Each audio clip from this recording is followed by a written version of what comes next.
So yun sa taas mga katinta is parang 360 degrees na makikita mo pa ikot. Ikaw sa mga katinta.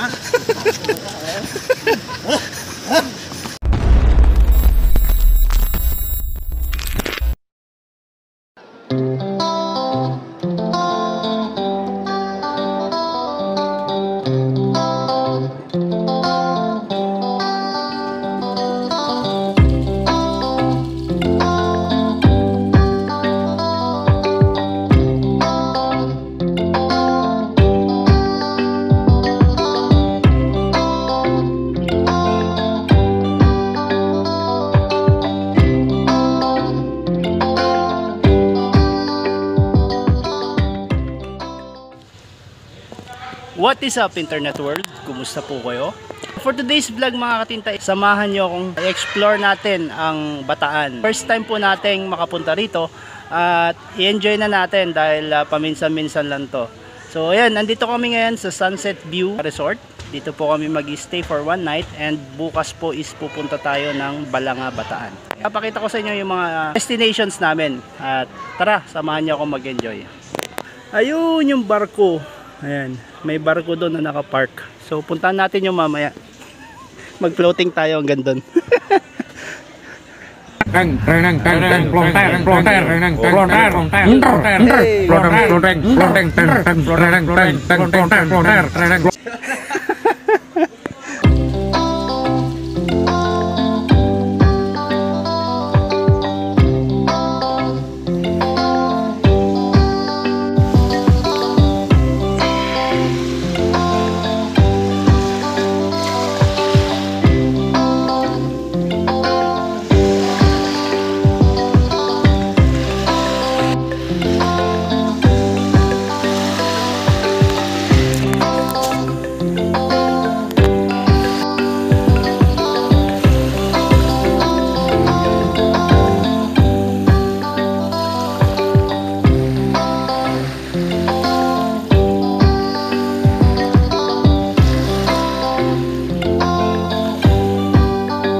Metal slug.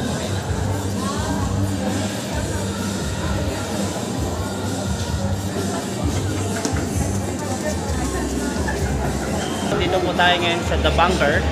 Ay, mototinta. You're vlogging my vlog? Sir, Subscribe po kayo. Okay, so ayan, bagket tayo ng pinakamataas na lugar.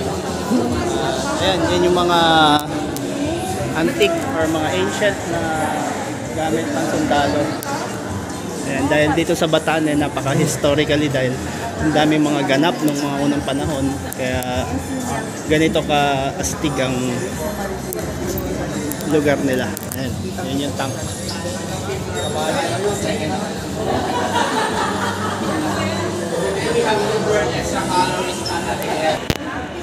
So sa mga nagtataka po, wala po tayo sa mall mga katinta. Dito po tayo sa Kapitolyo mismo ng Bataan. Napakaganda. Kala mo nasa loob ka ng mall. Yun po yung setup ng Kapitolyo nila rito. Rotor. So yung mga kiosk or yung mga boutique. Ayan, shout out ma'am. Ayan. So yung mga kiosk nila is parang nandun na yung mga bawat agency like Registry of Deeds. Napakaganda. Ang ganda na setup. Okay, so start natin dito sa may parang mini museum nila mga katinta dito sa may The Bunker ang tawag. Ang The Bunker mga katinta is ito yung pinaka-kapitolyo nila. Dito na yung mga iba't ibang agencies. Ayan. So, ayan yung top niya. Napakaganda. Yun oh. So yun sa taas mga katinta is parang 360 degrees na makikita mo pa ikot dun sa pinaka-top floor. So baka mamaya pupunta tayo at papakita ko sa inyo yung mga memorabilias or mga ayan, kagaya nito. Ayan. Ayan yung mga actual na sinaunang military vehicles. Ayan, first aid kits. Ayan. So ayan yung mga emergency kits niya. Yung mga sinaunang panahon. Ganda oh. Ito naman Pampanga bus. Okay, mga sinaunang bus. At ito model ng tangke, mga eroplano. Ayan, nandyan.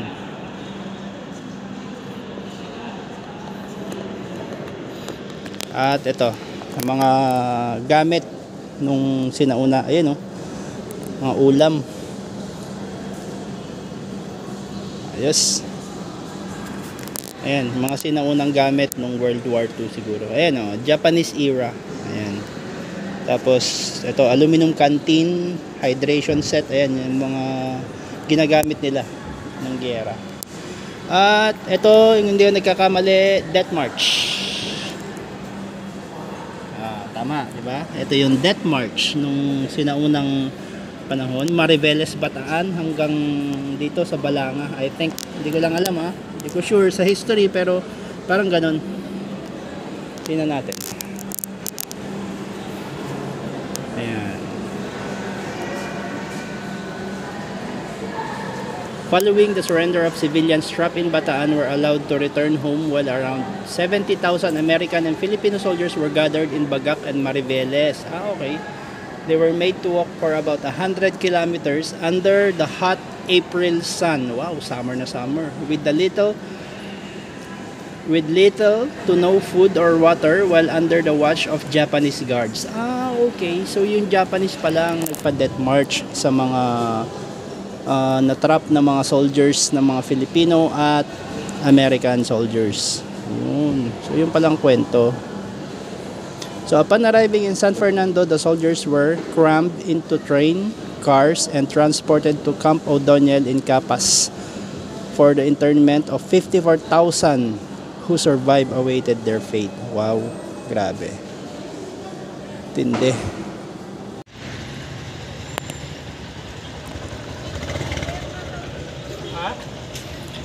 Okay, so next destination naman natin is Municipality of Samal.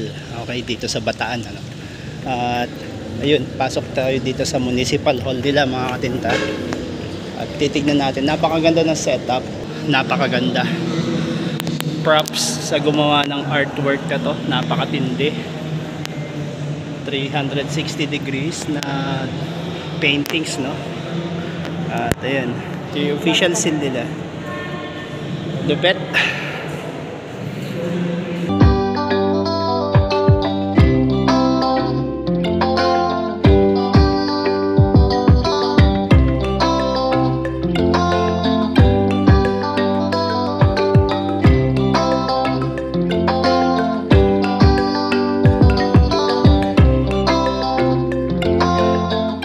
Mga katinta.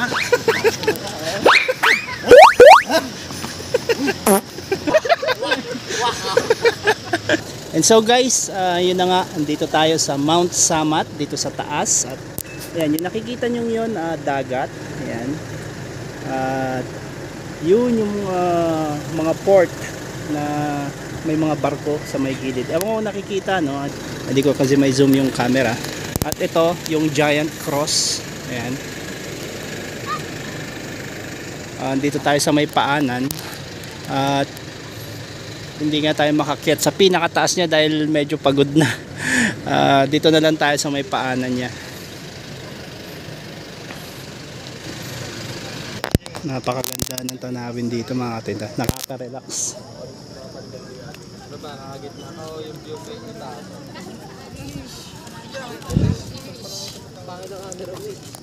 So ito yung isang canyon mga katinta, at gaya ng sabi nila, itong position niya is nakatapat doon sa may harbor, doon sa may port doon. So ayon sa kasaysayan, ayan, kasaysayan no. Ito mga machine guns, tapos yung cannon dun sa may bandang nandun, gaya ng pinakita ko kanina, nakatapat to sa may port, ayan, sa mga daungan ng barko. Ayan. So ito nakatapat yung baril na to doon sa may daungan ng barko, doon sa may dagat. So sa pag may parating na mga dayuhan, or like for example yung mga Japanese, kasi yung World War II or yung era na yon ay panahon ng mga Amerikano na nandito sa atin, at parating na rin ang mga Japanese nung time na yun. Ewan ko kung di ako nagkakamali, please correct me if I'm wrong mga katinta, no? Pero yun yung kasaysayan na narinig ko dito sa Bataan. Browning machine guns caliber 50. Wow, imagine kung gaano kalaki ng mga bala nito. At yun, missile siguro yun, yung mga yun nandun sa may dulo.